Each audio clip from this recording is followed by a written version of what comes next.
हे students, कैसे आप सब। आई होप आप सभी फिट और फाइन होंगे। आज की वीडियो में हम एक्सरसाइज 21E जो हम कर रहे हैं उसका क्वेश्चन नंबर 8 और उससे आगे जितने भी क्वेश्चंस हैं सभी को कवर करेंगे। लास्ट वीडियो में हमने 1 से 7 तक बताया था, जहाँ पर रेक्टेंगल से रिलेटेड क्वेश्चन थे। यहाँ पर जो 8 से आगे तक क्वेश्चन है ना, यहाँ पर हमें लेंथ क्या बोला जा रहा है, स्क्वायर का दिया हुआ है और सर्कल के बारे में दिया हुआ है। ओके, तो आइए इसे सॉल्व करते हैं। कैसे सॉल्व किया जाएगा इन क्वेश्चंस को वो सिखाता हूँ मैं आपको बहुत ही ईजी तरीके से, शॉर्ट मेथड में, क्योंकि ऑब्जेक्टिव टाइप के क्वेश्चन हैं। तो इसको हम क्या करें, जल्द से जल्द सॉल्व करने का कोशिश करें, क्योंकि बाकी स्टेटमेंट्स वगैरह जो लिखना था है ना, वो सब मैंने आपको लास्ट वाले कई वीडियोस जो मैंने बनाए थे, जो हमारा सीरीज चल रहा था ये चैप्टर 21 का, 21A 21B 21C, उन सभी मैंने आपको बता दिया है। बस यहाँ पर क्या है, उसी का एक तरह से रिवीजन है छोटा सा। इस क्वेश्चन को क्या करना है, आपको जल्द से जल्द सॉल्व करना है, ताकि आपका वो जो क्वेश्चन आपने पहले पढ़ा है ना, वो और ज़्यादा स्ट्रांग हो सके। ओके, तो आज इसे सॉल्व करना शुरू करते हैं। क्वेश्चन नंबर 8 से स्टार्ट करते हैं। The length of the diagonal of A square is 20 centimetre, यानी कि डायगोनल का जो लेंथ है वो 20 सेंटीमीटर है। ठीक है, तो वो जो एरिया होगा वो कितना होगा। तो स्क्वायर के डायगोनल का हमें फॉर्मूला पता है ना, कि स्क्वायर का जो एरिया होता है, अगर हमें डायगोनल दिया हुआ है तो क्या होता है, तो 1/2 डायगोनल का स्क्वायर, ये इसका फॉर्मूला हो जाता है। तो बस वहीं से आपको इसका एरिया फाइंड कर लेना है। आइए कॉपी में से फाइंड करते हैं जल्दी से। यहाँ पे डायगोनल हमें कितना दिया हुआ है, 20 सेंटीमीटर दिया हुआ है। फॉर्मूला लिख लेते हैं एरिया का, यानी कि स्क्वायर के एरिया का फॉर्मूला क्या होता है। जब हमें डायगोनल दिया हुआ है तो देखो दो फॉर्मूला होता है कभी भी, जब अगर डायगोनल दिया हुआ है तो अलग फॉर्मूला, रेक्टेंगल का भी और स्क्वायर का भी, और अगर हमें डायगोनल नहीं दिया हुआ है तो अलग फॉर्मूला हम लगाते हैं। यहाँ पर हमें डायगोनल दिया हुआ है तो हम क्या करेंगे, फॉर्मूला लगाएंगे 1/2 डी के स्क्वायर वाला फॉर्मूला, और जो आता है हमारा स्क्वायर यूनिट्स में। लास्ट में हम कभी भी एरिया निकालते हैं तो स्क्वायर यूनिट लग जाता है। ये आपको मैंने सिखा दिया है फर्स्ट वाले वीडियो में ही, कैसे हम स्क्वायर यूनिट क्यों लिखते हैं और इसका मतलब क्या होता है। ओके, तो ये हमारा फॉर्मूला है, जब हमें डायगोनल दिया हो तब एरिया निकालने के लिए स्क्वायर का। बस इसी फॉर्मूला में पुट करो, ये हो जाएगा हमारा 1/2 मल्टीप्लाई में डायगोनल का स्क्वायर है, डी का स्क्वायर है, यानी कि 20 का स्क्वायर है। तो 20 के स्क्वायर को हम क्या लिख सकते हैं, 20 × 20 भी लिख सकते हैं। समझ आ रहा है ना, यानी कि 20 का स्क्वायर का मतलब ही क्या होता है, कि 20 का मल्टीप्लाई कर दो 20 से, वही 20 का स्क्वायर का मतलब होता है। तो बस उसी को हम यहाँ पर कर देंगे इस तरीके से। और स्क्वायर यूनिट का मतलब कि सेंटीमीटर जो हमें यूनिट दिया होता है इसका स्क्वायर हो जाएगा, यानी कि सेंटीमीटर का स्क्वायर हो जाएगा। Is that clear. तो ये हमारा क्या बन जाएगा, 1/2 मल्टीप्लाई में 20 का स्क्वायर, यानी कि 20 × 20, और लास्ट में सेंटीमीटर का स्क्वायर रहेगा। ये 2 से हमारा कट हो रहा है, 2 10 जो होता है हमारा 20, तो कितना बच जाएगा, डिनोमिनेटर तो हो गया क्लियर हमारे पास, न्यूमिनेटर में 20 × 10 × 1, तो बस इसका मल्टीप्लाई कर दो, 2 1 जो हो जाएगा 2, और ये 2 0 उतर जाएंगे, यानी कि 200 सेंटीमीटर का स्क्वायर क्या हो जाएगा, उसका एरिया हो जाएगा। कौन सा ऑप्शन दिया हुआ है यहाँ पर हमें, ऑप्शन नंबर बी में दिया हुआ है 200, तो ऑप्शन जो बी होगा वो बिल्कुल सही है इसका। इस तरीके से आपको नॉर्मल क्वेश्चन था एकदम, बस आपको फॉर्मूला पता होना चाहिए ये वाला, और आप आसानी से इसे फाइंड कर सकते हैं। ये क्वेश्चन नंबर जो इसके आगे 9 है वो देखते हैं क्या है। The cost of putting a fence around a square field at ₹25 पर मीटर इज ₹2000, यानी कि एक फेंस हमें उठाना है, दीवार टाइप से बड़ा बनाना है हमें, किसे, तो स्क्वायर फील्ड के, ठीक है ना, स्क्वायर साइज का फील्ड है, और उसके चारों साइड जो कॉस्ट पड़ रहा है वो 25 पर मीटर के हिसाब से पड़ रहा है, और टोटल कितना पड़ जा रहा है, ₹2000 पड़ जा रहा है, यानी कि 1 मीटर कितना है, और टोटल जो लग रहा है वो 2000 लग रहा है। तो the length of each side of the field, तो बताइए कि लेंथ ईच साइड का कितना होगा। तो अब देखो जो हमें चीज़ दिया हुआ है यहाँ से हम क्या फाइंड कर सकते हैं। ये क्वेश्चन हमारा रेक्टेंगल वाला में भी आया था, इसी जो एक्सरसाइज हमारा 21 ही, तो पिछले वाला जो वीडियो था वहाँ पर मैंने आपको इस टाइप से सेम क्वेश्चन बताया था, बस वहाँ पे रेक्टेंगल था, और यहाँ पर क्या आ जा रहा है, हमारा स्क्वायर आ जा रहा है। तो वहाँ पर मैंने आपको समझाया था ना कि चारों साइड का जो टोटल हमारा एरिया होता है वही उसका क्या कहलाता है, मेरे पेरीमीटर कहलाता है। और जो फेंस उठता है, ठीक है ना, जो दीवार उठता है वो क्या होगा, बीच खेत के बीच में उठा देंगे क्या, नहीं ना उठाएंगे, नहीं तो फिर सभी कहाँ पे जगेगा, उसे हम चारों साइड में उठाते हैं। ठीक है, फेंस जो होता है हमारा चारों साइड बनता है, चाहे आप उसको दीवार कह लो, दीवार उठाना कह लो, या फिर कांटादार है ना, कांटा से जो बनाते हैं फेंस वो कह लो, या फिर जो भी कह लो, तो वो क्या होता है, चारों साइड होता है। तो क्या हो रहा है ना कि 25 पर मीटर के हिसाब से ₹2000 लग रहा है। इसका मतलब कि अगर हम 2000 से 25 को हम डिवाइड दे दें तो हमें पता चल जाएगा कि टोटल कितना मीटर है चारों साइड। इज दैट क्लियर, यानी कि 1 मीटर 25 लग रहा है और टोटल 2000 लग रहा है। तो अगर हम 2000 से 25 को डिवाइड देंगे तो हमें पता चल जाएगा कि जो चारों साइड हैं उसके, ठीक है ना, स्क्वायर फील्ड के, वो टोटल कितना है, यानी कि पेरीमीटर कितना है वो पता चल जाएगा। और जब हमको पेरीमीटर पता चल जाएगा तो हम आसानी से उसके दोनों साइड, यानी कि चारों साइड हमको जो बोल रहा है कि ईच साइड कितने कितने के हैं वो बताना है, तो वो हम बता सकते हैं। मेन है यहाँ पर पेरीमीटर फाइंड करना। तो इससे पेरीमीटर फाइंड कर लेते हैं, इसे डिवाइड करके जल्दी से। पेरीमीटर कितना हो जाएगा हमारा, 2000 डिवाइडेड बाई 25। इस तरीके से इसको हम डिवाइड करेंगे तो हमें पेरीमीटर पता चल जाएगा। तो 25 के टेबल में हमारा 200 कितना टाइम पे आता है, हमारा 100 आता है 4 टाइम पे, तो 200 आ जाएगा 8 टाइम पे।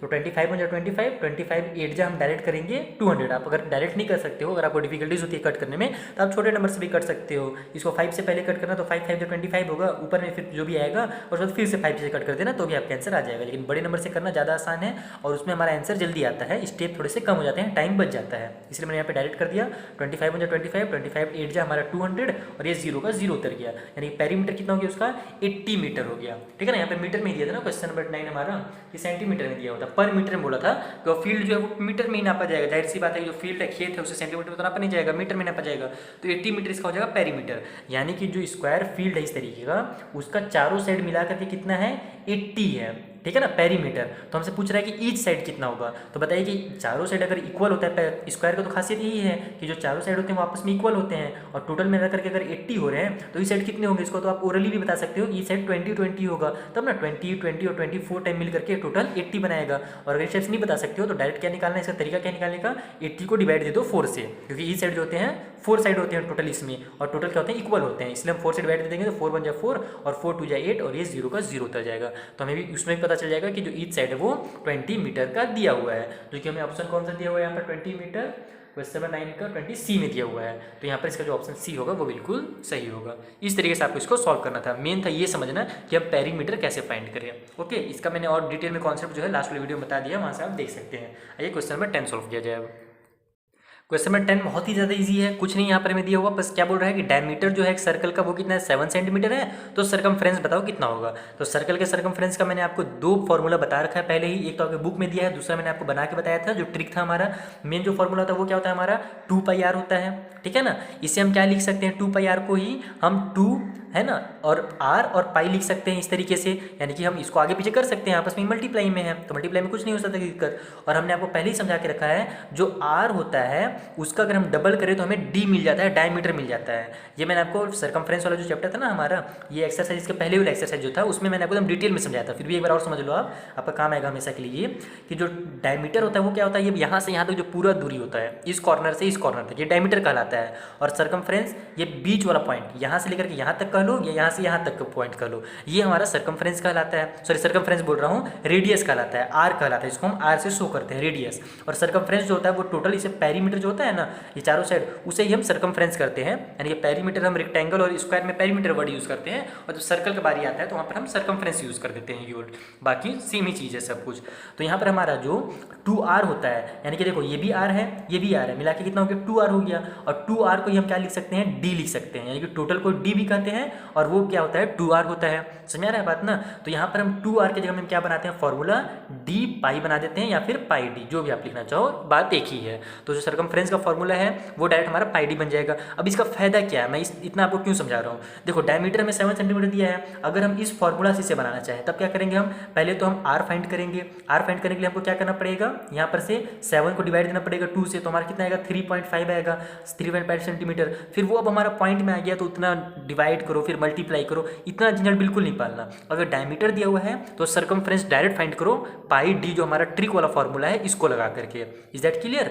तो यहाँ हमारा कितना हो जाएगा, पाई डी का मतलब कितना है, पाई का वैल्यू कितना होता है 22/7 होता है, और डी का वैल्यू हमें कितना दिया हुआ है 7 दिया हुआ है, तो मल्टीप्लाई 7, तो ये 7 से 7 कट हुआ, इसका आंसर हो जाएगा डायरेक्ट 22 सेंटीमीटर। देखो कितना आसान था। और अगर आप इसको भी 2πr वाले फॉर्मूला से सॉल्व करते हैं तो देखना कितना लंबा हो जाएगा। ये मैं सॉल्व तो करूँगा नहीं, फिर आपको दिखा देता हूँ। ये हो जाएगा हमारा 22, 2 मल्टीप्लाई 22 हो जाएगा, ये मल्टीप्लाई में r की जगह में 3.5 हो जाएगा, इतना लंबा चौड़ा बन गया। अब क्या करो 7 से इसको कट करो, तो ये हमारा 7 हो जाए 7 और ये फिर 0 पॉइंट कुछ आएगा हमारा, क्योंकि 7 के टाइम पे 5 टाइम पे हमारा 35 पता है ना, तो 0.5 है इसका आंसर आएगा। फिर 0.5 का मल्टीप्लाई करो 22 से, फिर मल्टीप्लाई करो 2 से, तो आपका लास्ट में 2 आएगा। इतना आपको लफड़ा नहीं करना है, नॉर्मल एकदम। ये वाला जो ट्रिक मैंने आपको समझा दिया, इससे आपका जितने भी क्वेश्चन है ना सरकमफ्रेंस वाले पूरे क्वेश्चन सॉल्व हो जाएंगे। तो इससे आपको सॉल्व करना है। आइए क्वेश्चन नंबर 11 सॉल्व करते हैं।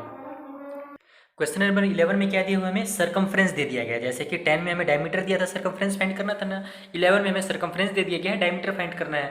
कोई दिक्कत नहीं, ये भी आपका सॉल्व हो जाएगा आसानी से। हमें फॉर्मूला क्या पता है सरकमफ्रेंस वाला, शॉर्टकट वाला, कि हम उसके लिए क्या करते हैं डी का मल्टीप्लाई करते हैं पाई से, या फिर आप उसको पाई डी लिख लो या फिर डी पाई, जैसा भी आपको याद होता है वैसे कर लो। याद करने की जैसे जरूरत नहीं है, वो तो समझने का चीज़ था। तो यहाँ पर हम पाई डी लिख लेते हैं इस तरीके से, यानी कि सरकमफ्रेंस अगर हमको फाइंड करना है, डायमीटर दिया हुआ है या फिर नहीं भी दिया हुआ है तो भी हम पाई डी लिख लेते हैं। ठीक है, यहाँ से हमको डी फाइंड करना है, तो हमारा क्या हो जाएगा ये, अब इसमें पहले तो आप वैल्यू पुट कर लो तो आपको ज़्यादा अच्छे समझ में आएगा। सरकमफ्रेंस हमारा कितना हो जाएगा 88 दिया हुआ है, पाई का वैल्यू कितना होता है 22/7 होता है, और ये जो आपस में किसी चीज़ में ये दोनों मल्टीप्लाई में, तो मल्टीप्लाई डी हो जाएगा। हमें डी का वैल्यू फाइंड करना तो इसको इस साइड ट्रांसफर कर देते हैं। तो ये हमारा देखो 88 पहले से है राइट साइड में, ये जो 22 है ये जब राइट है, मतलब कि ये सॉरी लेफ्ट में है, 88 जो है पहले से ये लेफ्ट में है, ये 22 जब राइट से लेफ्ट में आएगा तो ये डिनोमिनेटर में हो जाएगा, और 7 जो है नीचे है डिनोमिनेटर में वो ऊपर में हो जाएगा। अब तो अब ये 21 चैप्टर में पहुंच गया है तो ये चीज़ आपको समझ में आ ही जाएगा आसानी से। तो ये हमारा इस तरीके से आपस में साइन चेंज हो जाएगा, यानी कि ये हो जाएगा 7 ऊपर में और नीचे आ जाएगा हमारा 22। ठीक है, अगर इधर मल्टीप्लाई में रहता है तो इससे ट्रांसफर होने के बाद डिवाइड में हो जाता है, अगर इधर डिवाइड में है तो इससे ट्रांसफर होने के बाद मल्टीप्लाई में हो जाता है। ओके, ये चीज़ आपको पता होना चाहिए। इक्वल की साइड जो डी है वो बचा रहेगा, बस यहाँ से इसको सॉल्व करो और आपको डी का वैल्यू पता चल जाएगा। देखो 22 के टेबल में 88 आता है ना, 22 1 जा 22, 24 जा हमारा होता है 88। पता कैसे चला मुझे, क्योंकि 20 के टेबल में 80 आता है 4 टाइम पे, तो जाहिर सी बात है 22 के टेबल में 88 आ जाएगा 4 टाइम पे। अब हमारा 4 7 जा होता है 28, तो 28 इक्वल टू डी हो जाएगा इसका आंसर, यानी कि डी का इक्वल कितना गया हमारा आंसर 28 आ गया, और ये किस चीज़ में निकलेगा, सेंटीमीटर में निकलेगा। तो 28 सेंटीमीटर ही उसका क्या होगा, डायमीटर होगा, और यहाँ से ये आसानी से हमें फाइंड चल जाएगा। अगर आप इसको भी 2πr वाले फॉर्मूला से बना दे तो बहुत लंबा चौड़ा बनता है, लेकिन ये हमारा जो शॉर्टकट ट्रिक वाला जो फॉर्मूला है, ये हमारा एक ट्रिक समझ लो आप, ये जो फॉर्मूला है बहुत ही आसान है, इससे आपका काम बहुत जल्दी हो सकता है। तो ये हमारा 28 कौन सा ऑप्शन दिया है देख लेता हूँ मैं, पहले दिया है कि नहीं, बिल्कुल दिया है, क्योंकि हमने पूरा सही बनाया है तो देगा क्यों नहीं, ऑप्शन नंबर ए में ही दिया हुआ है 28। तो ये हमारा ऑप्शन नंबर ए जो है बिल्कुल सही है। आइए क्वेश्चन नंबर 12 देख लेते हैं वो क्या है। क्वेश्चन नंबर 12 है कि the diameter of a wheel of A car is 70 centimetre, यानी कि जो डायमीटर है वो कितना है, 70 सेंटीमीटर है। तो how much distance will it cover in making 50 revolution. तो अगर वो जो कार का चक्का है वो 50 बार चक्कर लगाएगा, रिवोल्यूट करेगा अपने आप को, तो बताइए कि वो कितना डिस्टेंस कवर कर पाएगा। तो जाहिर सी बात है यहाँ पर 1 रिवोल्यूशन जब हमको पता करना रहता है तो हम क्या करते हैं, उसका सर्कमफ्रेंस पता करते हैं। तो उसी तरीके से यहाँ पहले हम लोग ना उस कार के जो चक्के व्हील है उसका हम सर्कमफ्रेंस पता करेंगे। सर्कमफ्रेंस का मतलब ही यही होता है कि यहाँ से लेकर के यहाँ जो सर्कल बनता है ना, तो शुरू से लेकर के आखिर तक जो है पॉइंट वो कितना लंबा चौड़ा है, यही हमारा सर्कमफ्रेंस कहलाता है। और एक चक्कर में कितना होगा, एक सर्कमफ्रेंस पूरा करेगा, यानी कि जो भी सर्कमफ्रेंस रहता है ना किसी भी व्हील का, वो क्या होता है उसका 1 रिवोल्यूशन का, यानी कि 1 रिवोल्यूशन अगर वो कवर करे तो कितना दूरी तय करेगा वही बताता है। समझ आ रहा है बात। तो यहाँ पर हम क्या करते हैं, इसका सर्कमफ्रेंस फाइंड कर लेते हैं, तो हमको 1 रिवोल्यूशन का पता चल जाएगा, और जो भी हमें 1 रिवोल्यूशन का पता चलेगा वो फिर उसमें हम 50 का मल्टीप्लाई करेंगे तो हमें 50 रिवोल्यूशन का पता चल जाएगा। आइए इसे सॉल्व करते हैं क्वेश्चन नंबर 12 को। यही वाला फॉर्मूला लगा लेते हैं, क्योंकि हमें डायमीटर ही दिया हुआ है, रेडियस तो दिया नहीं है, तो डायमीटर वाली फॉर्मूला लिख लेते हैं, circumference equal to pi multiply D. तो ये हमारा कितना हो जाएगा, पाई की जगह में हमारा 22/7 हो जाएगा, और डी की जगह में हमारा कितना हो जाएगा, डी का हमें कितना दिया हुआ था, 70 दिया था शायद ना, हाँ बिल्कुल 70 दिया हुआ है, तो यहाँ पर 70 हो जाएगा, 70 सेंटीमीटर। इसको सॉल्व कर लो, 7 1 जा 7, ऊपर में 7 1 जा 7, और ये 0 का 0 उतर गया, तो हमारा आंसर कितना हो जाएगा 22 × 10, यानी कि 220 सेंटीमीटर हो जाएगा इसका आंसर। यानी कि 1 रिवोल्यूशन में, सर्कमफ्रेंस का मतलब ही होता है कि वो जब चक्का आगे बढ़ेगा तो 1 रिवोल्यूशन में वो 220 सेंटीमीटर वो कवर करेगा डिस्टेंस। समझ में आ गया बात ना, सर्कमफ्रेंस का यही मतलब होता है कि 1 रिवोल्यूशन में वो कितना कवर करता है डिस्टेंस। ओके, तो हमें पूछा कितना है 50 रिवोल्यूशन का, तो 1 रिवोल्यूशन का हमें पता चल गया 220, तो 50 रिवोल्यूशन का निकालने के लिए क्या करना पड़ेगा, 220 का मल्टीप्लाई करना पड़ेगा 50 से, यहीं पे मल्टीप्लाई कर लेते हैं, 0 0 2 है तो 2 पे 0 लग जाएगा, 5 2 10 का 0 हो जाएगा, कैरी हो गया हमारा 1, 5 2 10 और 1 11, तो इसका हो जाएगा 11,000 ऑप्शन दिया है कि नहीं दिया हुआ है, कहाँ गया, नहीं कुछ गलत हो रहा है कहीं पे, एक बार चेक कर लेते हैं कहाँ पे कुछ गड़बड़ है। 220 20 का 20 लग गया हमारे यहाँ पर, उसके बाद क्या हुआ ये, अच्छा हाँ ये हमारा सेंटीमीटर आंसर किसमें दिया हुआ है, मीटर में दिया हुआ है, अच्छा तभी ये हमारा क्या निकला, हमारा सेंटीमीटर में निकला है, ठीक है, और जो ऑप्शन दिए हुए वो मीटर में निकला है, तो हमारा ये गलत नहीं निकला है, बिल्कुल सही ही निकला है, 11,000 जो है ना वो सेंटीमीटर में निकला है। अब क्या करना है हमको, ऑप्शन जो कि सेंटीमीटर में नहीं दिया हुआ है, और डिस्टेंस जो होता है सेंटीमीटर में मेजर भी नहीं किया जाता है, अब लंबा चौड़ा डिस्टेंस है तो 11,000 सेंटीमीटर कौन मेजर करेगा, उसे क्या करते हैं हम लोग मीटर में कन्वर्ट कर देते हैं। तो मीटर कैसे कन्वर्ट किया जाएगा, तो 1 मीटर में कितने होते हैं, 100 सेंटीमीटर होते हैं, इसीलिए हम इसको क्या करेंगे 100 से डिवाइड दे देंगे इस तरीके से, तो ये हो जाएगा हमारा 11,000, यहीं पे आप चाहो तो डिवाइड दे दो, मैं अलग से लिख लेता हूँ यहाँ पर थोड़ा सा साइड में, 11,000 डिवाइड बाई 100, 20 से 20 हमारा कट हो जाएगा, बच जाएगा 110, इसका मतलब कि 110 मीटर क्या होगा वो डिस्टेंस कवर करेगा। ये तो दिया हुआ है यहाँ पर हमें ऑप्शन नंबर बी में, तो इसका जो ऑप्शन नंबर बी होगा वो बिल्कुल सही होगा, 110 मीटर। Is that clear. ये हो गया हमारा question number 12 solve. Question number 13 आइए देखते हैं क्या दिया हुआ है। क्वेश्चन नंबर 13 क्या है, a lane 150 metre long and 9 metre wide is to be paved with bricks, यानी कि वही गली मोहल्ला। अच्छा ये तो क्वेश्चन हमने पहले ही पढ़ चुका है, अच्छा रीड कर लेते हैं पूरा क्या क्वेश्चन है, कि जो मोहल्ला है गली है, मतलब लेन का मतलब होता है गली आ रहा, ठीक है गली, तो जो गली है वो 150 मीटर लॉन्ग है और इतना मीटर वाइड है, उसे पॉड करना है, यानी कि ईंटे से उसे भरना है, यानी कि वहाँ पर जो ब्रिक्स लगाने हैं जमीन में, ठीक है ना, पूरे पॉड कर देना, उसको अच्छे से फिट कर देने से। आप देखोगे कि गली मोहल्ले में ईंट लगे रहता है, डिजाइन वाला ईंट लगे रहता है, खास करके आजकल, तो पहले जमाने में जो होता था हमारा रेक्टेंगल शेप वाला ईंट लगता था ज़मीन में भी, वही चीज़ यहाँ पर हमें बोल रहा है कि उसे पॉट करना है ब्रिक्स से। तो is measuring 25.5 centimetre by 7.5 centimetre, how many bricks are required. ये सेम टू सेम क्वेश्चन हमने पहले पढ़ चुका है, ये एक्सरसाइज 21D में ये क्वेश्चन था एक तरह से, ये रहा। ए लेन इज 150 मीटर लॉन्ग, वही क्वेश्चन है सेम टू सेम, ये तो पूरा उसी को उतार दिया है। तो चलिए इसका मैंने लिंक नीचे डिस्क्रिप्शन में दे दिया है, वहाँ से आपको ये क्वेश्चन मिल जाएगा आसानी से, वहाँ से देख लीजिएगा। सेम क्वेश्चन है, दोबारा सॉल्व करने का कोई मतलब नहीं है, ठीक है। तो ये वाला बहुत ही ईजी क्वेश्चन है, बस इसमें क्या करना पड़ता है, उसका एरिया निकालना पड़ता है टोटल, और जो ब्रिक्स का है वो एरिया निकालना पड़ता है। फिर हम दोनों को आपस में डिवाइड कर देते हैं तो हमें पता चल जाता है कि कितना ब्रिक्स लगेगा। वो मैंने वहाँ पर आपको डिटेल में कॉन्सेप्ट में समझा दिया है इस वाले एक्सरसाइज में 21D वाले में, यहाँ से आपको मिल जाएगा। ओके, तो हम इसको सॉल्व नहीं करते हैं। क्वेश्चन नंबर ये हमारा 15 भी लग रहा है मुझे कि हमने पहले पढ़ चुका है। हाउ मैनी इनवलप, देख लेते हैं। इनवलप से मुझे याद आ रहा है कि हमने इनवलप वाला क्वेश्चन पढ़ा है पहले, रीड करते हैं क्वेश्चन क्या है। How many envelope can be made out of से sheet of paper 72 centimetre by 48 centimetre if each envelope required इतना साइज। वही क्वेश्चन है सेम टू सेम, ये भी क्वेश्चन हमने पहले ही पढ़ा है इनवलप वाला, शुरू में कहीं पर था हमारा, ये रहा क्वेश्चन नंबर 5 में रहा। How many envelope can be made out of seat, वही क्वेश्चन है, बस नंबर थोड़े से अलग है। तो इसमें भी क्या करना पड़ता है, हमें इसका एरिया निकालना पड़ता है, इसका एरिया निकालना पड़ता है, और दोनों को डिवाइड देते हैं तो हमें पता चल जाता है कि कितने एरिया, मतलब कि कितने इनवलप बन सकते हैं उस शीट से। इसका भी मैं चलिए नीचे लिंक दे देता हूँ आपको, वहाँ से आप इस वीडियो को देखिएगा तो ये वीडियो भी बन जाएगा। फालतू में क्यों हम इस वीडियो को मतलब कि थोड़ा सा लंबा करें फालतू में वॉच टाइम बढ़ाने के लिए, बस इतने ही रहते हैं इस वीडियो में। अच्छा, क्वेश्चन नंबर 14 एक बजी है, उसको मैं आपको समझा देता हूँ। ये रूम इज़ 5 मीटर और 40 सेंटीमीटर लॉन्ग एंड 4 मीटर और 50 सेंटीमीटर ब्रॉड। तो इसका एरिया कितना होगा, कहाँ गई मेरा पेंसिल, इसको हम लोग यहीं पे सॉल्व कर लेते हैं। यहाँ पर बस हमें साफ साफ एक रेक्टेंगुलर रूम दिया हुआ है, क्योंकि देखो लेंथ जो है और ब्रेथ जो है अलग अलग है, इसका मतलब ये क्या है, रेक्टेंगुलर रूम है। तो रेक्टेंगल का हमारा जो एरिया होता है वो फॉर्मूला क्या होता है, लेंथ मल्टीप्लाई ब्रेथ होता है। तो लेंथ हमें 5 मीटर और 40 सेंटीमीटर दिया हुआ है ना, और जो ऑप्शन है देखो सभी मीटर में दिए हुए हैं, तो हम क्या करते हैं इसको पूरे में मीटर में कन्वर्ट कर लेते हैं। तो 5 मीटर और 40 सेंटीमीटर हमारा कितना हो जाएगा, 5.4 सेंटीमीटर का मीटर बन जाएगा। यहाँ पर 40 मीटर में हम लिख सकते हैं, लेकिन वहाँ पर डेसिमल के बाद अगर 0 आ रहा है लास्ट में ना, तो लिखने की जरूरत नहीं है, इसको आप 5.4 लिखोगे तो भी आपका काम हो जाएगा। उस तरीके से जो ब्रेथ है वो हमें कितना दिया हुआ है, 4 मीटर और 50 सेंटीमीटर दिया हुआ है, इसका मतलब कि 4.5 मीटर हो जाएगा इसका ब्रेथ। Is that clear. ये मैंने पहले भी आपको बता रखा है कि कैसे सेंटीमीटर को मीटर में कन्वर्ट किया जाता है। ओके, तो यहाँ पर हम बार बार रिपीट नहीं करते हैं, बस इतना ही करते हैं डायरेक्ट। तो ये हमारा कितना हो जाएगा, इसका हम एरिया निकाल लेते हैं।